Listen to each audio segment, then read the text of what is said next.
بسم اللہ الرحمن الرحیم۔ السلام علیکم، ابرار رشید آپ کی خدمت میں حاضر۔ آپ سے درخواست کہ اگر ابھی تک آپ نے چینل کو سبسکرائب نہیں کیا تو سبسکرائب کیجئے، بیل آئیکن کو ضرور پریس کیجئے گا، کامنٹ کیا کریں، آپ کے تعاون کا شکریہ۔ دو خبریں ہیں، ایک تو یہ کہ پاکستان تحریک انصاف کو ایک مرتبہ پھر سنگین الزامات کا سامنا، یعنی ایک ایسا کام یا اس کام کرنے کی پاداش میں ایک سنگین الزام پاکستان تحریک انصاف پر عائد کیا گیا ہے اور حکومت کی جانب سے عائد کیا گیا ہے۔ یہ کیا معاملہ ہے، اس پر آپ سے گفتگو ہوگی۔ اور روس نے، جی ہاں، روس نے اب ایٹمی جنگ کا اشارہ دے دیا ہے۔ روسی صدر پیوٹن نے صحافیوں سے گفتگو کرتے ہوئے کس پیرائے میں اس ایٹمی جنگ کی دھمکی دی یا اس کا ذکر کیا، اس کا مخاطب کون تھا؟ آپ نے کبھی سوچا ہے یا سوچا ہوگا یقیناً کہ پاکستان کو جب سے پاکستان کا قیام عمل میں آیا، پاکستان کو مختلف ممالک کی جانب سے، اداروں کی جانب سے قرض دیے جاتے رہے، امداد دی جاتی رہی، اور اس کے باوجود پاکستان میں خوشحالی نہیں ہے، پاکستان کی معیشت بدحال ہے۔ اور ایسا کیوں ہے؟ پاکستان کو جب بھی امداد دی گئی تو اس امداد کی وجہ سے، جیسا کہ آپ جانتے ہیں کہ 80 کی دہائی میں، پھر اس کے بعد 90 کی دہائی میں، پھر یہ افغان وار پہلی اور دوسری میں امریکیوں کی جانب سے، یورپین کنٹریز کی جانب سے پاکستان کو قرض کے ساتھ ساتھ بڑی امداد دی گئی، لیکن اس امداد کا پراپر استعمال کرنے کے بجائے، کسی جگہ انویسٹمنٹ کرنے کے بجائے، ہم نے عیاشیاں کی، اللے تللے کیے۔ اس وقت کے حکمرانوں نے کہا کہ دیکھیں جی، کوئی ایسا خاطر خواہ ملک میں منصوبہ یا پروجیکٹس نہیں لگائے گئے، سوائے ایوب خان کے دور میں اگر ہم دیکھیں تو پھر کچھ اس طرح کے معاملات ہوئے کہ ذوالفقار علی بھٹو کے دور میں، ایسے کہ ڈیمز بنے، یہ تربیلا ڈیم، منگلا ڈیم، اس کے علاوہ آپ دیکھیں کہ سٹیل ملز، اور یہ ٹیکسلا میں جو ہیوی انڈسٹریز ہیں، وا انڈسٹریز ہیں، ہیوی میکینیکل کمپلیکس ہے، یہ بڑے سالڈ قسم کے منصوبے تھے۔ لیکن پاکستان کو کچھ قوتیں ایسی ہیں جو چاہتی نہیں ہیں کہ پاکستان جو ہے وہ اپنے پیروں پر کھڑا ہو سکے۔ پاکستان میں بے شمار معدنیات ہیں، پاکستان میں تیل کے ذخائر ہیں، گیس کے ذخائر ہیں، کس بے دردی سے گیس کے ذخائر کو ہم نے تباہ کیا پاکستان میں CNG لگا کے، اور بہت سی ہماری پالیسیز ہیں۔ اس کی وجہ یہ ہے کہ کسی نہ کسی طرح پاکستان کو سکویز کر کے پاکستان کو مجبور کیا جائے کہ پاکستان اپنے ایٹمی اثاثے جو ہیں وہ سرنڈر کر دے، بالکل اسی طرح جس طرح یوکرین سمیت دیگر اس وقت کی سوویت جو ریاستیں تھیں، جب بعد میں آزاد ملک بنے تو انہوں نے اپنے ایٹمی جتنے بھی اثاثے تھے وہ سرنڈر کر دیے، ایٹمی ہتھیار تباہ کر دیے ڈالرز کے عوض۔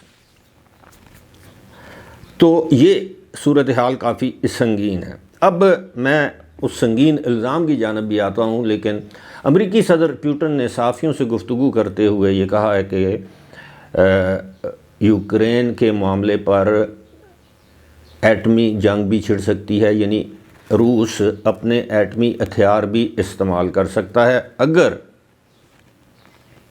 روس کے وجود کو خطرہ ہوا۔ تکنیکی اعتبار سے ہم یہ کر سکتے ہیں اور کریں گے۔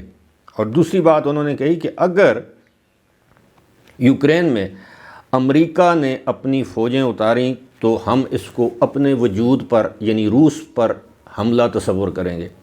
تو اس سے کیا بات ظاہر ہوتی ہے کہ تنگ آمد بجنگ آمد، اگر امریکہ یہ عمل کرتا ہے تو روس جو ہے وہ ایٹمی جنگ چھیڑ سکتا ہے۔ ظاہر ہے یہ تباہی ہی تباہی ہوگی۔ یوکرین اور روس کی جنگ کے بعد دنیا میں مہنگائی بھی ہوئی، اور تیل کی قیمتیں جو ہیں ان میں اضافہ ہوا، گندم جو یوکرین سے ایکسپورٹ کی جاتی تھی اس کا بحران آیا۔ تو یہ ایک بڑی سنگین صورتحال ہے۔ البتہ انہوں نے کہا کہ فی الحال اس کا امکان نہیں ہے۔ یہ بظاہر امریکہ اور اس کے اتحادیوں یعنی یورپی اتحادیوں کو ایک دھمکی تھی، اور آپ کو پتہ ہے کہ امریکہ اور یورپ اس حوالے سے بہت سینسٹیو ہیں، ایٹمی جنگ، ایٹمی ہتھیاروں کے حوالے سے۔ یہی وجہ ہے کہ ایک ملک ایسا ہے دنیا میں، نارتھ کوریا، اس کے پاس ایسے میزائل ہیں، ایٹمی میزائل ہیں جو کہ امریکی مین لینڈ ہوائے کی جو ان کی ریاست ہے اس کو ہٹ کر سکتے ہیں۔ یہی وجہ ہے کہ امریکہ نے آج دن تک نارتھ کوریا پر حملہ کرنے کی جرأت نہیں کی۔ اسی طرح اگر آپ دیکھیں تو امریکہ کے بالکل قریب ہے، فلوریڈا سے شاید 90 میل کے فاصلے پر ہے، سمندر کے راستے اگر آپ جائیں، کیوبا میں سوویت یونین کے ایٹمی میزائل نصب تھے، تو آج دن تک امریکہ نے کیوبا پر بھی میلی سینکشن ضرور لگائیں لیکن میلی آنکھ سے نہیں دیکھا۔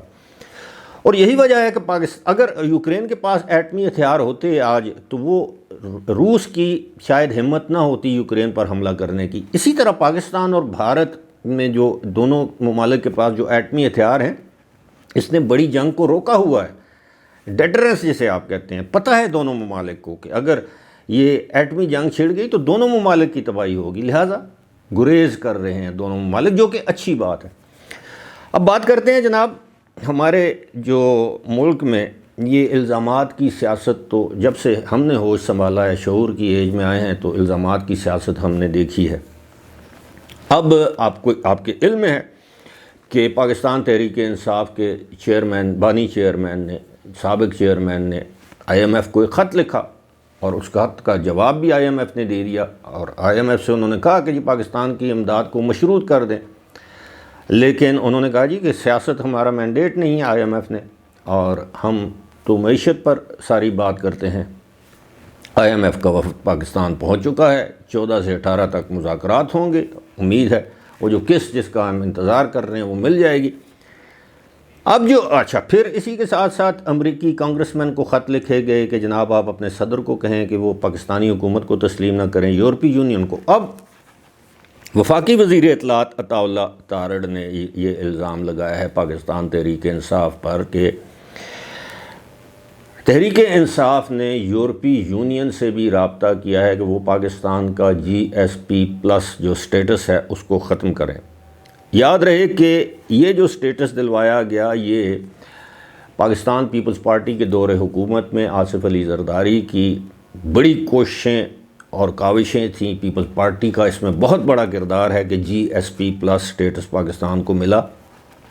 یہ ایک ایسا سٹیٹس ہے جس کے تحت پاکستان سے یورپی ممالک کو جو ہم ایکسپورٹس کرتے ہیں اس میں ہمیں کافی رعایات ملتی ہیں، اور اربوں ڈالرز کی یہ ایکسپورٹس ہیں۔ اگر یہ سٹیٹس ختم کر دیا جائے تو پاکستان کی جو ایکسپورٹس ہیں یورپی مارکیٹ تک، جو پاکستان کو بڑی زبردست قسم کی سہل آسان رسائی ہے، وہ ختم ہو جائے گی۔ اب یہ انسانی حقوق کے نام پر یہ سب کچھ کیا جا رہا ہے۔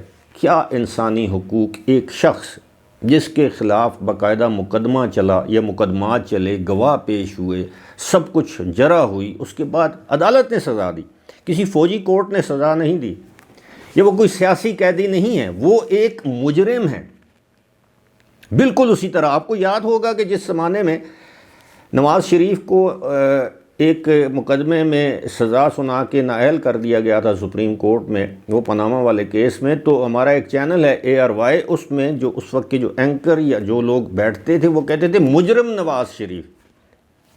آج دن تک پاکستانی میڈیا میں کسی نے یہ نہیں کہا کہ مجرم عمران خان، کنوکٹڈ کرمنل، وہ کرمنل کیسز میں ان کو کنوکشن ہوئی ہے، سوائے سائفر کے، باقی دو تو آپ کو پتہ ہے فوجداری کے مقدمات ہیں، یعنی ایک مقدمہ جو ہے وہ چوری کا ہے، چوری از اے کرمنل کیس۔ خیر، اب انہوں نے یہ الزام لگایا ہے اور اس الزام کی تحقیقات ہونی چاہیے۔ اگر یہ درست ہے تو میں سمجھتا ہوں کہ اس سے بڑی پاکستان کے ساتھ دشمنی کیا ہو سکتی ہے کہ میں نہیں تو پاکستان جائے خدا نخواستہ بھاڑ میں۔